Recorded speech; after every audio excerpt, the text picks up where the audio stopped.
अगर आपने यह वीडियो स्किप कर दिया तो शायद आप जीवन का सबसे बड़ा सच मिस कर देंगे। आत्मा कभी नहीं मरती है, गीता का सबसे बड़ा सच। आज मैं आपको वो बताने वाली हूँ जिसे समझ लेने के बाद आपको मौत से भी डर खत्म हो जाएगा। और सिर्फ इतना ही नहीं, आपका दुख, आपका डर, आपकी सबसे बड़ी परेशानियाँ भी खत्म हो सकती हैं। अगर आप चाहते हैं कि ये ज्ञान हर घर तक पहुँचे तो इस वीडियो को शेयर जरूर करें, क्योंकि गीता सिर्फ एक किताब नहीं है, जीवन का परम सत्य है। भगवान श्री कृष्ण ने गीता में कहा है, जैसे मनुष्य अपने पुराने वस्त्र छोड़कर नए वस्त्र धारण करता है, उसी प्रकार आत्मा पुराने शरीर को छोड़कर नया शरीर धारण करती है। ये सुनने में बहुत ही आसान लगता है, लेकिन इसका मतलब बहुत ही गहरा है। अगर आप इसे समझ गए तो जिंदगी को देखने का आपका नजरिया बदल जाएगा। आपकी जिंदगी से हर एक परेशानी छूमंतर हो जाएगी।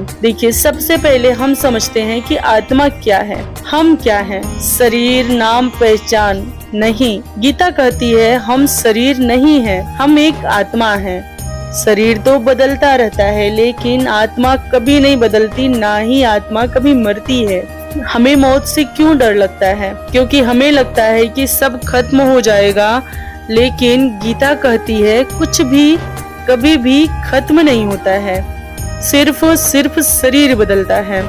जैसे कपड़े बदलते हैं, वैसे ही आत्मा हमारी शरीर को बदलती है। यही वो सोच है जो आपके सारे डर को खत्म कर सकता है। जब अर्जुन अपने ही लोगों को देखकर दुखी हुए, तब उन्होंने सोचा अगर ये सब मर गए तो सब खत्म हो जाएगा। जब अर्जुन ने अपने ही लोगों को देखकर दुखी हुए, तब उन्होंने सोचा अगर ये सब मर गए तो सब कुछ खत्म हो जाएगा। तभी श्री कृष्ण ने कहा, तुम जिसको मरना समझ रहे हो वो आत्मा है जो कभी मरती ही नहीं है।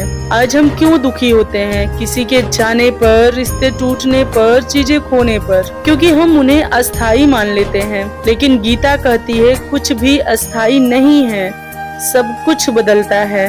और जो इस सच्चाई को समझ गया वो कभी टूटता नहीं है। अगर आत्मा अमर है तो फिर जीवन का उद्देश्य क्या है? कर्म।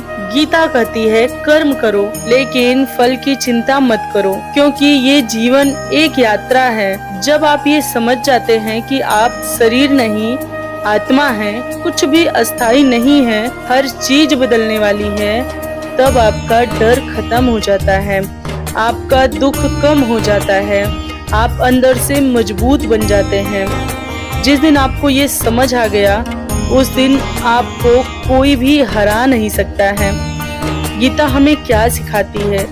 गीता का सबसे बड़ा मूल मंत्र है कि गीता हमें खुद को पहचानना सिखाती है। गीता हमें खुद को स्वीकार करना सिखाती है और सही कर्म पे चलना सिखाती है। यही जीवन का सार है। तो आज से ही अपनी एक गुड हैबिट बनाइए। आज से ही यह एक काम अपने लाइफ में जरूर ऐड करिए। रोज सुबह सिर्फ 10 मिनट गीता को देकर दीजिए। कैसे आपकी जिंदगी बदल जाती है, आपकी परिस्थितियां बदल जाती हैं, आपके मन में जितने भी डर हैं वो सब कैसे मिट जाते हैं। अगर आपके पास समय नहीं है कि आप गीता को पढ़ सकें, तो मेरी इस वीडियो के साथ जुड़िए। इस वीडियो को शेयर करें और लाइक करें और चैनल को सब्सक्राइब करके रखें, क्योंकि गीता सिर्फ ज्ञान नहीं देती है, जीवन बदल देती है। आपको गीता का एक मूल मंत्र बताती हूँ, कैसे क्षत्रिय होना। जीवन में शांति, सुख तथा आध्यात्मिक उन्नति का मुख्य सिद्धांत मानव समाज से अच्छी संतान का होना है। हमें लगता है कि अगर हमारे जीवन में सुख शांति है, हम अपना कर्म कर रहे हैं, मनुष्य इंसान औलाद भी पैदा करता है तो उससे स्वार्थ से जुड़ता है। उसको लगता है कि कल जब हम बूढ़े हो जाएंगे तो यही औलाद हमारी सेवा करेगी। वर्णाश्रम के धर्म नियम इस प्रकार बनाए गए थे कि राज्य तथा जाति की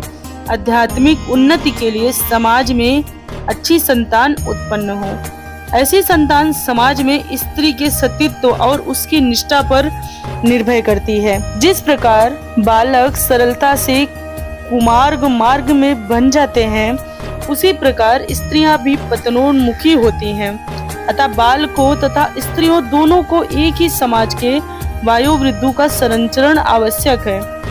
स्त्रियां विभिन्न धार्मिक प्रथाओं में संलग्न रहने पर व्यभिचार करती रहती हैं। चाणक्य पंडित के अनुसार सामान्यतः स्त्रियां अधिक बुद्धिमान नहीं होती हैं, अतः वह विश्वसनीय भी नहीं होती हैं, इसलिए उन्हें विविध रूकुल परंपराओं में व्यस्त रहना चाहिए और इस तरह उनके सतीत्व तथा अनुरोधित से ऐसी संतान जन्मेगी जो वर्णाश्रम में धर्म में भाग लेने के योग्य होगी।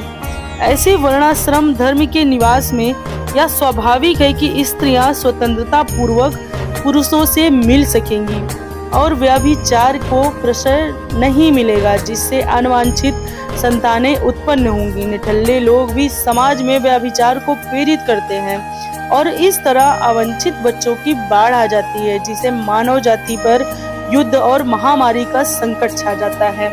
ये बात तो बहुत सही है, हालांकि मैं इस बात से सहमत नहीं हूँ कि ऐसा भी होता है, लेकिन अगर कुछ औरतें ऐसी हैं आज भी जो कि औरतों के नाम पे दबा है और उन्हीं की वजह से बहुत सारी औरतें भी कलंकित होती हैं। इसलिए गीता के मर्म को समझना बहुत ही जरूरी होता है।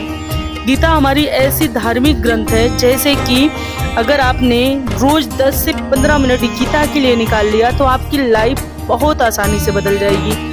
इसमें हर एक परिस्थिति का समाधान लिखा हुआ है, बस उसको समझने की जरूरत है। सिर्फ गीता पढ़ने वाली चीज नहीं है कि एक बुक है आप उसको पढ़ लिए, उसको समझना चाहिए कि उसका मर्म क्या है, आखिर ऐसा होता क्या है। अगर आपने धैर्य पूर्वक गीता को सिर्फ 10 मिनट दे दिया, रोज गीता के लिए 10 मिनट निकाला और सुबह नहाने धोने के बाद गीता को 10 मिनट पढ़ लिया, तो आपकी जिंदगी से आने वाले हर दुख की समाप्ति तय हो जाएगी। आप कभी किसी चीज के लिए घबराएंगे नहीं, क्योंकि इसमें जीवन की ऐसी ऐसी सच्चाइयां लिखी हैं जिसे जानने के बाद आपके मन से निराशा, दुख, दरिद्रता हर चीजें दूर हो जाएंगी, क्योंकि उससे हमें एक आभास हो जाता है कि जो भगवान ने हमारे कर्म में लिख रखा है हमारे साथ वही होगा।